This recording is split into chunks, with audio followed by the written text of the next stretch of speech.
programa Opinião está de volta. Lembrando que os meus convidados de hoje são Adolfo José, ele empresário, e o professor e historiador José Urbano. Olha, segundo os dados do Instituto Brasileiro de Geografia e Estatística, o IBGE, o percentual de trabalho infantil do Brasil cresceu consideravelmente entre os anos de 2013 a 2014, precisamente 4,5% a mais. Crianças e adolescentes entre 5 e 17 anos estão enquadradas nos dados da pesquisa realizada pela Fundação Abrinq, que tem como meta entender o que leva estes indivíduos a serem utilizados como mão de obra e criar projetos que solucionem os problemas apresentados. Olha, diante disso, vale a pena refletir. Estamos vivenciando um tempo onde a violência tem tomado conta do mundo todo e que não há faixa etária de idade para os infratores. Garotos de 13 anos, por exemplo, servem de correio para transporte de entorpecentes ou até mesmo já estão envolvidos com a prática de roubos e furtos. E pensando nisso ou pensando assim, como um adolescente nessa idade não pode trabalhar se ele já tem a capacidade de tomar atitudes e ser consciente até delas? Será que é por este motivo que muitos menores estão aí entregues à criminalidade? Então, dentro desse ponto de vista, a gente vai conversar aqui com os convidados. O que eu queria saber propriamente é, a gente sabe que a criança, quanto mais tempo tiver para estudar, para a educação, melhor. Mas sabemos também que algumas crianças no nosso país tão sofrido, os pais às vezes dependem dela para que possam conseguir o pão de cada dia. Será que não era fazer aí um meio termo para que famílias carentes possam também ser beneficiadas? Porque se essas crianças não estão muitas vezes nas escolas, não podem trabalhar, vão servir aos traficantes? Vai servir à marginalidade? Adolfo. Veja, o que aconteceu e o que está acontecendo, né?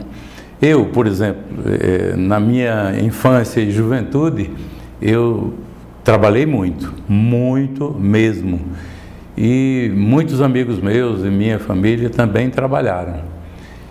Depois veio justamente essa lei que proibia do menor trabalhar. Você falou bem quando falou essa questão do meio termo. A gente vê hoje uma carência e uma dificuldade de escolas muito grande, não é? A educação é direito do cidadão e dever de governo, mas a gente vê o não cumprimento dessas duas coisas, não é? A gente vê muitos pais relapsos e vê o governo também muito mais relapso ainda. Essa situação complica o meio de campo, né? Que são justamente as crianças. Quando você fala ser usado como intermediador do tráfego, como traficantes mirins, isso aí na verdade não é trabalho, né? Isso aí é o submundo. Eu acredito que com a intermediação dos pais e das autoridades e dos educadores, acredito que essa situação poderia melhorar e muito mesmo. Acredito mesmo que o trabalho também é uma maneira de educar a pessoa. Uma pessoa que se cria e chega quase que a uma maioridade sem saber o que é um trabalho, também é uma pessoa, no meu ponto de vista, com carência de conhecer o mundo, conhecer o que é até a própria escola do mundo, que é aquela que, na verdade, dá a prática do dia a dia. A gente vê muitas pessoas formadas e não tem a noção do que é o sofrimento do seu próximo, não é? As dificuldades do outro, as dificuldades da vida, porque faltou justamente esse trabalho. Por isso que eu sou favorável a esse meio termo, esse encontro de ideias. Zé Urbano, você que é educador, né, que conhece essa história como historiador e como educador, a pergunta é, vemos crianças que já não são mais crianças, e quando a gente começa a ver, por exemplo, as escolas militares, a gente vê uma disciplina, uma organização. E por que não acontece isso nas escolas públicas? Porque não tem disciplina, não tem organização. Essas crianças Se elas não servem para o trabalho e elas não têm uma fonte que as mantenham na escola, naturalmente vão para a marginalidade. Verdade. O maior desafio que eu vejo, Rosemel, é exatamente dentro do que a gente chama cientificamente do tecido social do Brasil, a falta, primeiro, de uma estrutura, né, de um planejamento familiar. Nós temos hoje um grande índice, e eu tive inúmeras alunas que com 13, 14 anos já engravidavam. Isso cria um problema social para ela e para a sociedade como um todo. O segundo aspecto que eu vejo é em relação a um distanciamento, uma falha que existe nos planos governamentais em dois aspectos. Primeiro, na educação, que não alcança todos.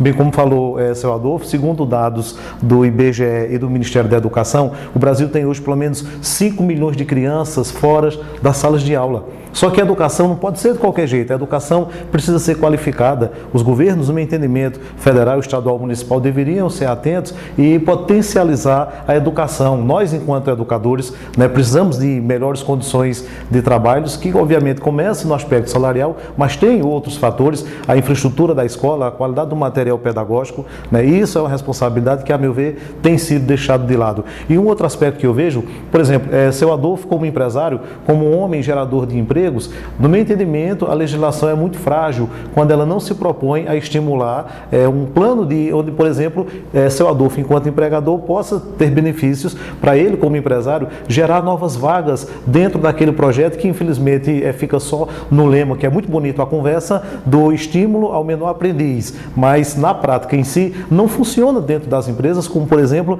na redução de tributos fiscais para o seu Adolfo, enquanto empresário, e a classe empresarial. Então, a gente vive num país onde o modelo tributário, com 34% de impostos, muito mais sufoca o cidadão do que cria as condições para que eu, enquanto educador, tendo condições, melhor dizendo, ofereça uma educação qualificada e o menino, a criança, o adolescente a partir dos 14 anos, esteja capacitado para ir para a empresa de seu Adolfo, né, e de outro empresário, obviamente, oferecer um serviço de qualidade, porque é o trabalho, a soma de trabalho e educação que forma no cidadão o sentido de cidadania. Com cidadania, a gente vai dar nossa colaboração para um mundo melhor.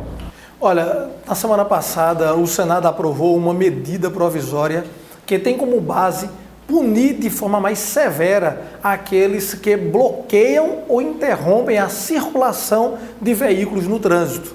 Atualmente, a multa para estes casos chega a R$ 191,54. No entanto, se a presidente Dilma Rousseff sancionar a lei, o valor da multa será 20 vezes maior do que a já estipulada, ou seja, chegará a R$ 3.830,80. E caso o fato seja cometido novamente, a multa poderá ser dobrada no período de 1 ano. Há quem não concorde com esta lei e, claro, quem vai gostar de receber tamanha multa. Será se mexendo no bolso do brasileiro que esse problema de mobilidade urbana será resolvido? Eu, na verdade, não vejo isso como um problema para se solucionar de mobilidade urbana. Eu vejo que aqui por trás disso existe uma barreira para se evitar protestos de caminhoneiros, para se evitar aglomerações de pessoas que bloqueiem o trânsito de forma proposital a fim de parar a circulação de veículos, como protestos. A gente vai falar daqui a pouco, após o intervalo, sobre isso. Eu quero só dizer a você que, se você quer continuar fazendo com a gente, trazendo notícias, informações, entre em contato conosco através das redes sociais, mande a sua mensagem, fale aquilo que você está pensando e você pode participar também aqui do programa Opinião. E após o intervalo, o ministro da Educação lança projeto de estudos para alunos que farão o Exame Nacional do Ensino Médio, o Enem. Então, até daqui a pouco.